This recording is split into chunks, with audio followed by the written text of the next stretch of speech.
Is there something interfering with your happiness or preventing you from achieving your goals? I've used a professional to help me perform my best in the cage. Now our show sponsor, BetterHelp, can help you perform better in life. BetterHelp will assess your needs and match you with your own licensed professional therapist in just 48 hours. This is not a crisis line. It's not self-help. It is professional therapy done securely online at your convenience from anywhere in the world. There's a broad range of expertise in BetterHelp's 20,000 plus therapist network. You can log into your account at any time and send a message to your therapist. Plus, you can schedule weekly phone or video sessions so you won't ever have to sit in an uncomfortable waiting room again.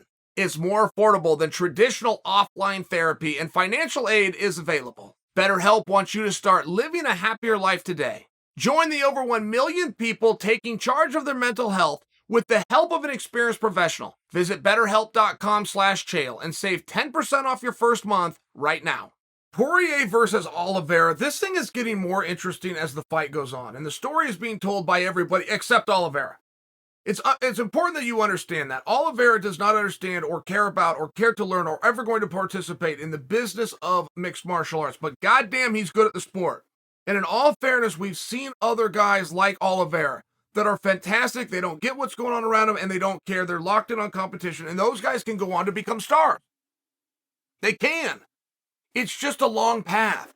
The first one to take the absolute longest path to stardom was Chuck Liddell. And I love the Chuck example because Chuck was as good as you think Chuck was. Chuck was that good in practice. Chuck was that good in competition. Chuck was truly the best for a period of time.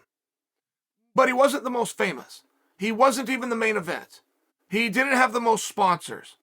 There was a time in Chuck's life where being an adult with a mohawk was weird.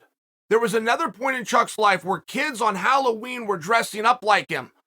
Chuck was, maybe still is today, for sure was the most recognizable face in all of MMA.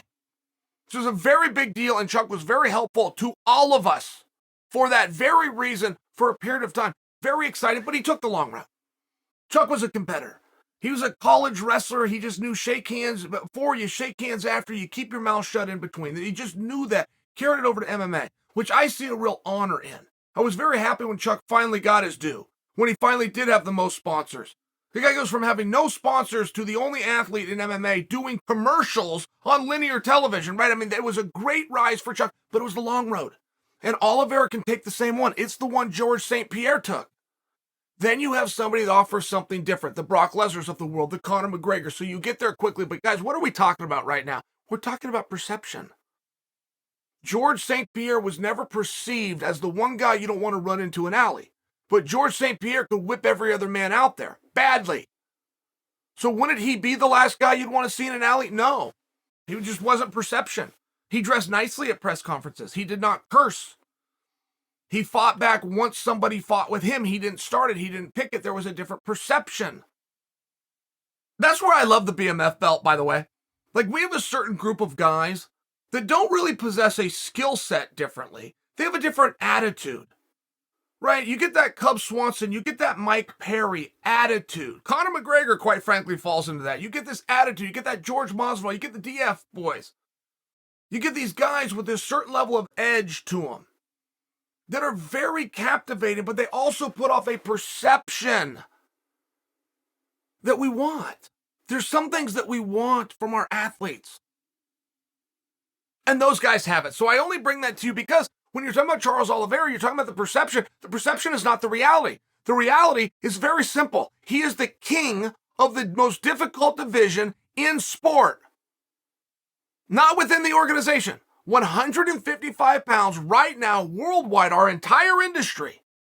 There has never been a harder time. There has never been a harder division than the Ultimate Fighting Championships lightweight division. And he is king.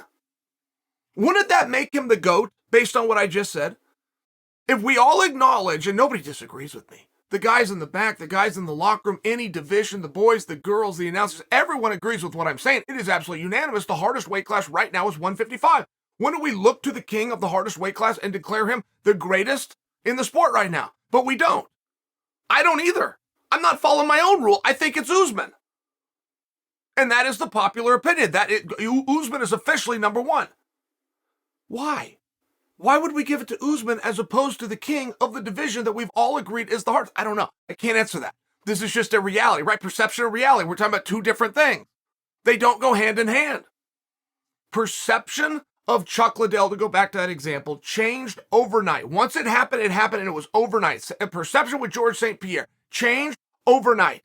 But once it happened, and he never went back.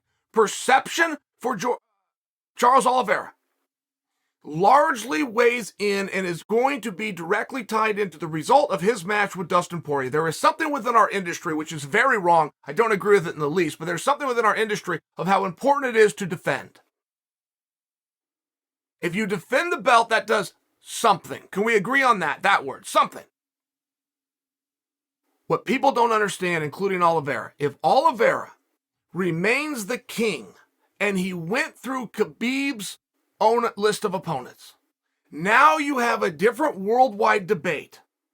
The fact that Khabib and Oliveira competed at the same time, the fact that Oliveira was older than Khabib, and the fact that Oliveira is the only guy, and Michael Chandler doesn't count, he wasn't in the organization.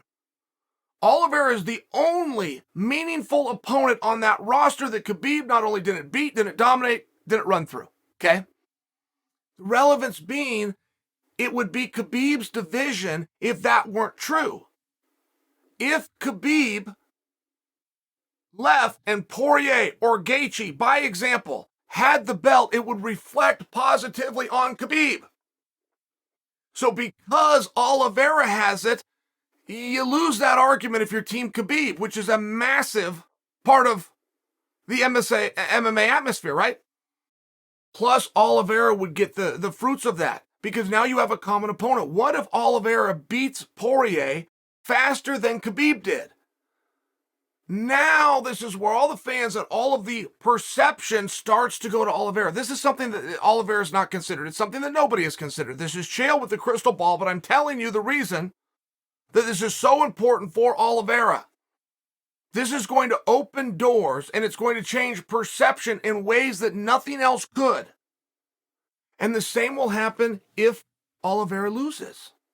The perception will still be there. It will just be solely on Khabib. So there's a lot of moving parts on this. The storyline is developing very quickly. What is Conor McGregor going to do? That is always one of the hottest questions in MMA. And if you're the guy with the answer, you're going to look great.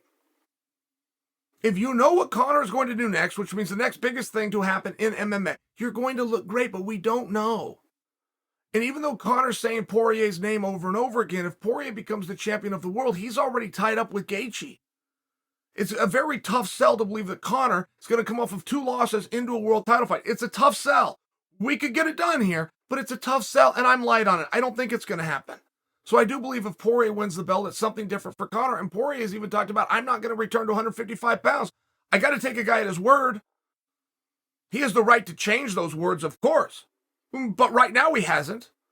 So what's going to happen at 155? It does not just affect Oliveira and Poirier. I don't know if there's ever been a fight, at least in a meaningful amount of time, that is going to affect more athletes. The outcome, right? It's generally mano a mano. I take what you got, you take what I got. I leave happy, you leave sad, or vice versa. That's generally what it is. There's going to be 11 fights this weekend. 10 of them, that's what it's going to be about. It's not on the main event. The main event is going to spill over directly to Conor McGregor, directly to Justin Gaethje, who's taken on the winner, directly to Khabib, who's sitting at home and has done nothing wrong. This is going to touch a lot of people. It is going to change perception of the lightweight division.